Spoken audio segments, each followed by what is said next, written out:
Dear brothers and sisters, today we celebrate two brothers in the faith, Peter and Paul, whom we recognize as pillars of the Church and whom we venerate as patrons of the diocese and city of Rome.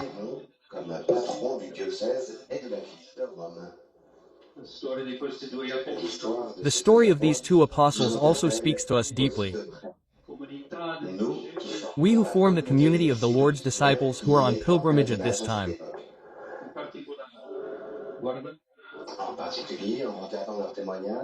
In particular, looking at their witness, I would like to highlight two aspects: ecclesial communion and the vitality of faith.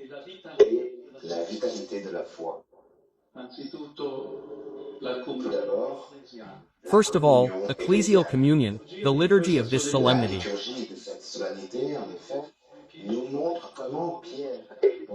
In fact, it shows us how Peter and Paul were called to live a unique destiny, that of martyrdom, which definitively linked them to Christ.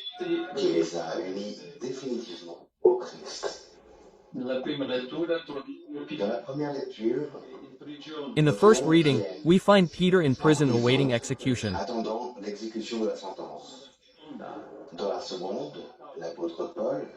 In the second, the Apostle Paul, also in chains, affirms in a sort of testament that his blood will be shed and offered to God.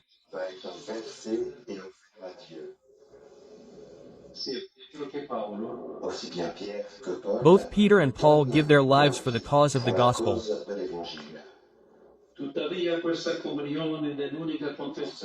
However, this communion in the one confession of faith is not a peaceful conquest.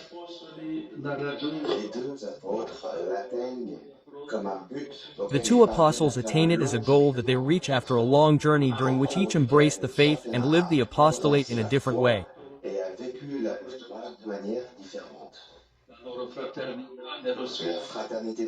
Their brotherhood in spirit does not erase the differences that were theirs from the beginning. Simon was a fisherman from Galilee. His opposite was a rigorous intellectual belonging to the Pharisees.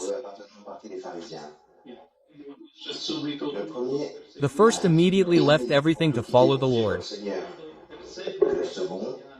The second persecuted Christians until they were transformed by the risen Christ. Peter preached mainly to the Jews. Paul was urged to bring the good news to the nations.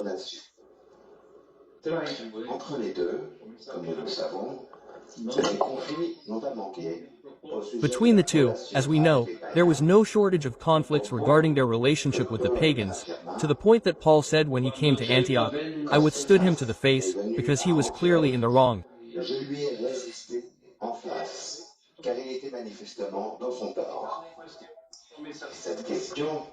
And this question, as we know, will be addressed by the Council of Jerusalem, where the two apostles will confront each other once again.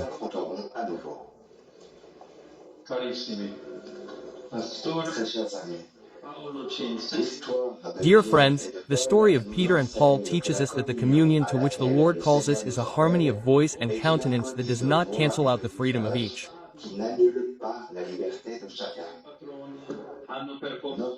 Our leaders followed different paths. They had different ideas. At times, they confronted each other with evangelical frankness.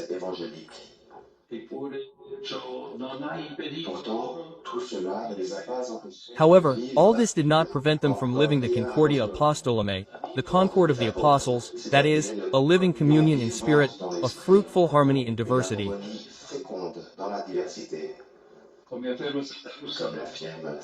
As St. Augustine states, only one day is dedicated to the feast of the two apostles. But they too were one. Although they were martyred on different days, they were one.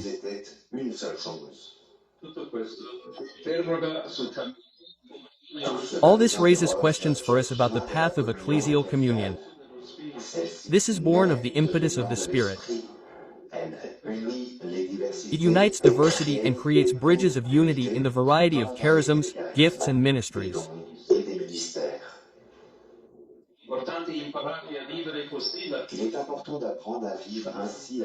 It is important to learn to live communion in this way as unity in diversity so that the variety of gifts linked in the confession of a single faith contributes to the proclamation of the gospel.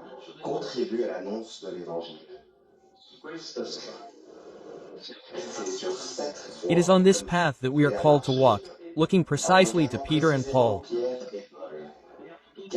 Because we all need this fraternity. The church needs it. The relationships between lay people and priests, between priests and bishops, between bishops and the Pope. All these relationships need it, as do pastoral life, ecumenical dialogue and the relations of friendship that the Church wishes to maintain with the world.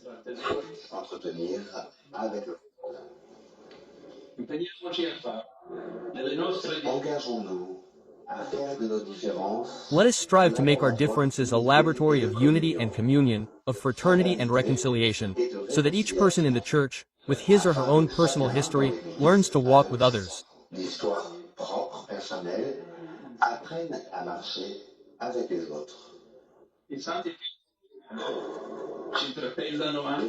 Saints Peter and Paul also challenge us on the vitality of our faith.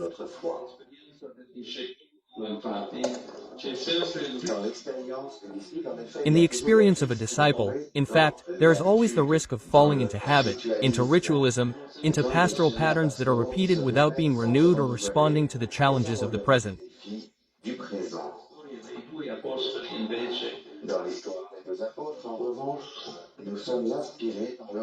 In the story of the two apostles, on the other hand, we are inspired by their willingness to be open to change, to allow themselves to be questioned by events, encounters and the concrete situations of their communities, to seek new paths for evangelization starting from the problems and questions posed by our brothers and sisters in the faith.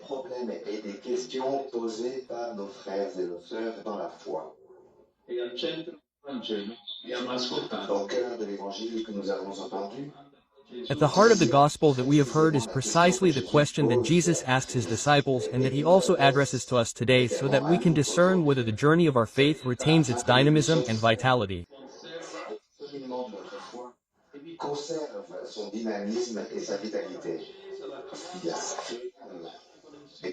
If the flame of our relationship with the Lord is still burning, this question, "But who do you say that I am?"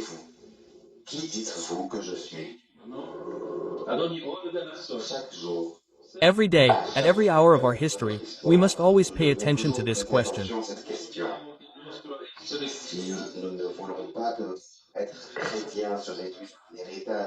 If we do not want our Christian being to be reduced to a legacy of the past, as Pope Francis has often reminded us, it is important to avoid the risk of a tired and static faith and ask ourselves, who is Jesus Christ for us today?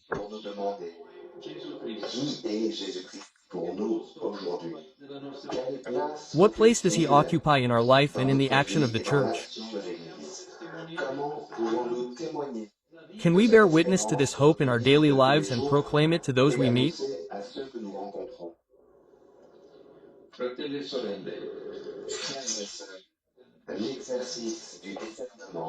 Brothers and sisters, the exercise of discernment that arises from these questions allows our faith and the Church to be continually renewed and to experiment with new paths and new practices for proclaiming the gospel.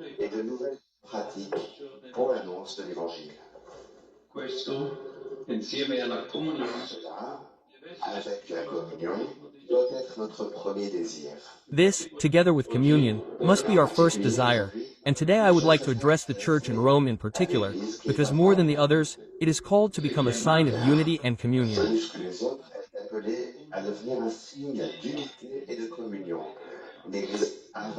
A church ardent with a living faith, a community of disciples bearing witness to the joy of the consolation of the gospel in all human situations.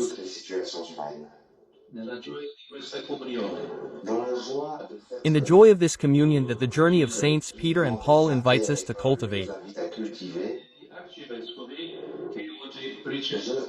I greet the brother archbishops who will receive the pallium today.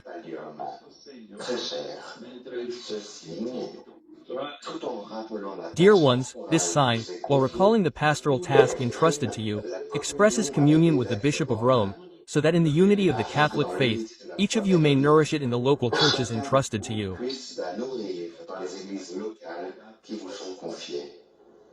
Desidero poi salutare i membri del Je Sindaco désire I would then like to ensuite greet the members of the Synod of the Ukrainian Greek Catholic Church. vostra Merci Thank you for your votre presence and for your présence et pastoral votre care. zèle pastoral. Signore doni la Que pace le Seigneur May the Lord donne grant la peace paix to your à votre people. peuple. che condivide conoscenza, salute Et c'est avec une vive reconnaissance And it is que with je deep salue gratitude that I greet the l'ex-patriarcat delegation of the Homélie, Ecumenical Patriarchate sent here by my very dear brother, His Holiness Bartholomew. sa sainteté Bartholomé. ai fratelli e sorelle.